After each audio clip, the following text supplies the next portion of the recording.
யங்ஸ்டர்ஸ்னுடைய power என்னன்னு one second prove ஆகிருக்கு. Indian education டிபார்ட்மெண்ட்ல இப்போ செம்ம ட்விஸ்ட் நடந்திருக்கு. தர்மேந்திர பிரதான் வந்து எஜுகேஷன் மினிஸ்டர் ரிசைன் பண்ணதுக்கு அப்புறமா இப்போ புதுசா பொறுப்பேற்றுக்கிற யார் தெரியுமா? பிரகலாத் ஜோஷி.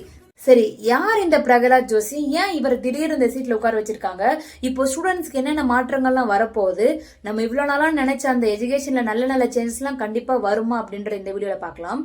கர்நாடகாவை சேர்ந்த பிரகலாத் ஜோஷி ரொம்ப வருஷமா பாலிடிக்ஸ்ல இருக்க ஒரு சீனியர் லீடர். இவர் ஏற்கனவே வந்து பாத்தீங்கன்னா நிலக்கரி, சுரங்கம், நாடாளுமன்ற விவகாரங்கள், அப்புறம் இந்த ரீசெண்டா புதுப்பிக்கத்தக்க எரிசக்தின்னு சொல்லுவாங்க, அதாவது நியூ அண்ட் ரெனியூவபிள் எனர்ஜி மாதிரி பல முக்கியமான டிபார்ட்மெண்ட்ஸை வந்து கையாண்ட அனுபவம் வாய்ந்தவர் தான். ஆனா இப்போ இவர் கைக்கு வந்திருக்கிறது வந்து பாத்தீங்கன்னா நம்ம நாட்டு யங்ஸ்டர்ஸ்னுடைய ஃபியூச்சரை டிசைட் பண்ற கல்வித்துறை, மினிஸ்ட்ரி ஆஃப் எஜுகேஷன். குறிப்பா கடந்த சில வாரங்கள்ல வந்து பாத்தீங்கன்னா இந்த நீட் எக்ஸாம்ல நடந்த ஸ்கேம், அப்புறம் இந்த கொஸ்டின் பேப்பர் லீக்ஸ், இந்த விவகாரங்கள்ல நம்ம கண்ட்ரி ஃபுல்லா ஸ்டூடெண்ட்ஸ் மத்தியில பெரிய கொந்தளிப்பும் போராட்டங்களும் வெடிச்சிருக்கு.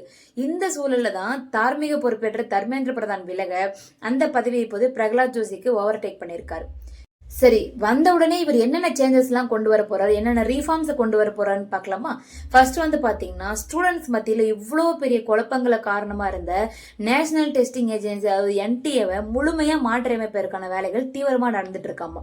செகண்ட், இனிமேல் வந்து இந்த கொஸ்டின் பேப்பர் லீக்ஸ் அப்படின்ற மாதிரி விஷயத்துங்களுக்கு இடமே இருக்கக்கூடாதுங்கிற மாதிரி கடுமையான லாஸும் பாதுகாப்பு நடவடிக்கைகளும் கொண்டு வர போறோம்னு சொல்லியிருக்காங்க. 2027 இருந்து நீட் எக்ஸாம் வந்து கம்ப்யூட்டர் பேஸ்ட் டெஸ்டிங் எக்ஸாமா மாற்ற திட்டங்கள் வந்து பரிசீலனையில் இருக்குன்னு சொல்றாங்க. சுருக்கமா சொல்லப்போனா சிஸ்டத்தில் இருக்கிற ஓட்டைகளை அடைத்து இந்த எக்ஸாம்ஸ்க்கு மேல ஸ்டூடெண்ட்ஸ்க்கு இருக்கிற அந்த பயத்தையும் நம்பிக்கையின்மையையும் போக்குறதுக்காக இவரோட இமிடியேட் அசைன்மெண்டா இருக்கும் அப்படின்னு சொல்லிட்டு நம்பப்படுது. புதிய எஜுகேஷன் கொள்கையில வந்து என்இபி செயலாக்கத்தையும் இந்த எக்ஸாம் ரீஃபார்ம்ஸ் எல்லாத்தையுமே பிரகலாத் ஜோஷி எப்படி வந்து ஹேண்டில் பண்ண போறாருன்னு இந்தியா முழுவதும் இருக்கிற ஸ்டூடெண்ட்ஸ் கிட்ட உன்னிப்பா நம்ம வந்து கவனிச்சிட்டு இருக்கோம். எஜுகேஷன்ல வந்து பாத்தீங்கன்னா ஒரு பெரிய நம்பகத்தன்மை உருவாக்குவாரா இல்லையான்னு பொறுத்திருந்து பார்க்கணும். ஆனா இந்த மாற்றங்கள் பத்தி உங்களோட கருத்து என்ன, நீங்க என்ன நினைக்கிறீங்க அப்படின்றது கீழே கமெண்ட்ல சொல்லுங்க. இந்த வீடியோவை ஸ்டூடெண்ட்ஸ்க்கு வந்து யூஸ்ஃபுல்லா இருக்கும் அப்படின்னா கண்டிப்பா ஷேர் பண்ணுங்க. மறக்காம மேலும் அப்டேட்ஸ்க்கு தீப்தி எக்ஸ்ப்ளோரை சப்ஸ்கிரைப் அண்ட் ஃபாலோ பண்ணுங்க. தேங்க்யூ.